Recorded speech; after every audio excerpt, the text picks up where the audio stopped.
Hi and welcome back to Undercurrent. I'm Laura. This week on Vox Pops, we wanted to know your thoughts on the current tax rates for West Australian workers and the impact these rates have on your daily lives. Annabelle Pinardi reports. As we near the end of the financial year, the question arises into the rate in which West Australian workers are being taxed. The current system will rob West Australians of $3.6 billion in order to prop up other states. This afternoon, we're fortunate enough to speak to some West Australian workers about what they have to say about tax within Australia, and also to someone from India about how it is different in their country. So, what are your thoughts on the rate in which West Australian workers are being taxed? I think that the rate is probably okay. I seem to be getting enough in my bank account, so I'm pretty happy with that. It's a big country to run, so it takes a lot of tax, I think. So yeah, of course I'd like more of my money, not tax money. It is probably a bit high, yes, but we do get good services and we need to be taxed. But yeah, maybe our rate's a little high. I think to an extent it's kind of a lot.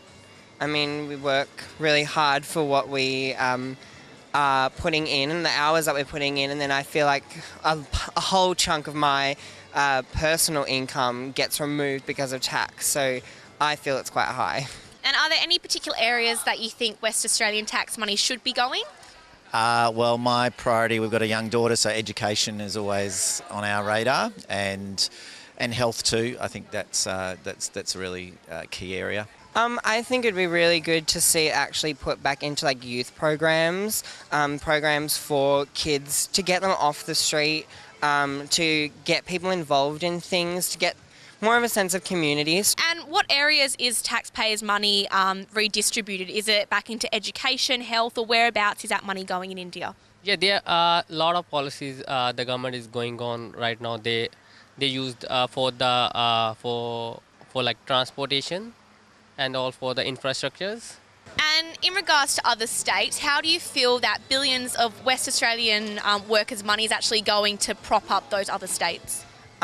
I kind of think it's unfair because against all the other states, for us, tourism-wise and what we actually get as a city in regards of events and stuff are quite lacking in terms of what the other states are getting. So for us, we are putting all of our hard-earned money for other states to use, so I don't see how that's kind of fair when we need things that need boosting, like our transport, like our health system, like our funding for schools and stuff, chaplaincy, all those things take a toll, and all of that's going overseas, over east. Yeah, well, it's interesting coming from the eastern states. There's a different side of the story over there, but yeah, I'm originally from WA, so I think yeah, that GST carve up, while it's gotten a little bit better recently, I think there's still room to grow, to have a fairer system for everyone. Yeah. The GTS has been a big thing in recent times, so I think a fairer distribution of it would probably help.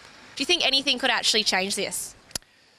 That's a good question. That's I guess the $64 million question, isn't it? That and I know it's a hard one. The per capita carve up maybe is that does advantage the eastern states if it's done on, I don't know, area, but perhaps a share of the income that we're earning for Australia or the economy, that might be a fairer way to do it. Yeah. I think also you need to take into consideration how many people there are per capita, how many people there are working, the unemployment rate, and then see what is a reasonable tax area. I think if there's more unemployment in Victoria, then their tax should be lower. If it's higher here, the tax should be higher. It just should depend on what the socio-economic system of that area is. Thank you for watching. I'm Annabelle Pinardi reporting for Undercurrent. Technology is evolving in so many ways every day. But what if technology developed the capability to erode your human rights? Max Larkin reports on facial recognition technology and how it could impact you.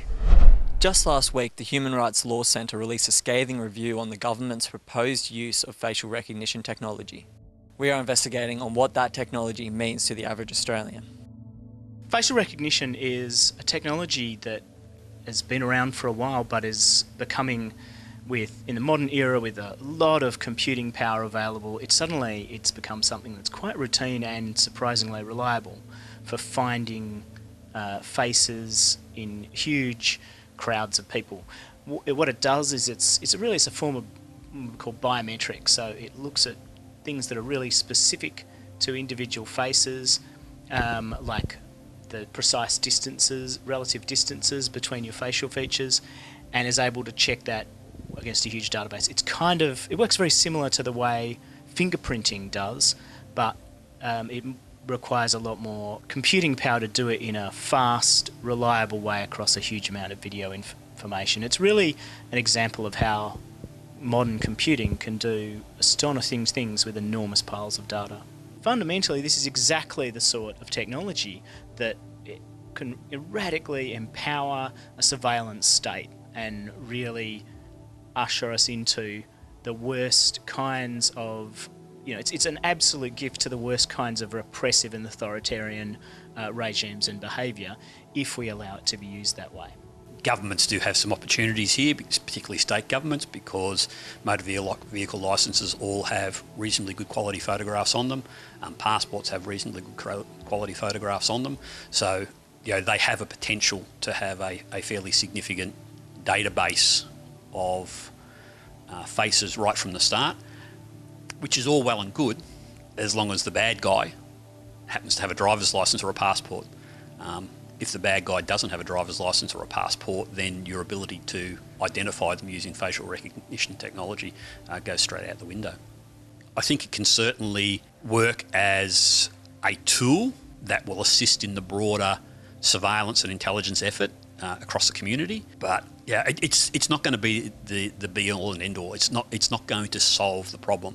As I said, in a lot of cases, if the bad guy isn't somebody that we're already aware of, then the chances are we're not going to be able to make much use of the recognition technology in the first instance. We need to know that somebody represents a threat to be able to then utilise that information when that person is identified in the environment. From my perspective, I think the broader threat to the community from crime and terrorism tends to be overblown. We tend to report on the exceptional rather than the normal. All we have to do is look at the amount of terrorist incidents we've had in this country to date. Irrespective of how many terrorist incidents may have been prevented as a result of intelligence, it's still a very, very, very small risk to us in the community. CCTV and facial recognition software only works if you're standing where the camera is pointing. It's no longer science fiction, it's absolute reality. It is being used both in Australia and internationally. It's a technology that has probably gone ahead of the legislative and regulation requirements. It's something that we need to look at very closely as a society because we know it's there, we know its use will only increase, but we have to make sure that it is used fairly and properly and respects the rights of every citizen in our community. Do you think the technology should be banned, or should it only be implemented once the laws have been put in place? We know with other technology like Uber and Airbnb that attempting to ban it is usually the wrong way to go and most of the time impossible to actually achieve. We have to recognise it as a reality. It is worthwhile looking at the legislation around it. I think primarily we need to determine whether this is going to be looked after under state law or under Commonwealth law. There are constitutional limits to what the Commonwealth can do and what states can do. And there's also the ability to create nationally consistent laws.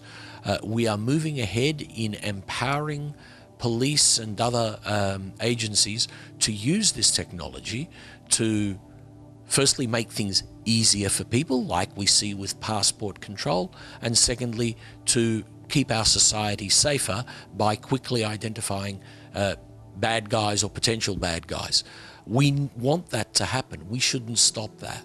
What we need to look at is the framework around it, and the starting point for that should be at a COAG or a National Attorney General's level, so that the rules are consistent between the states and the rules are consistent right across Australia.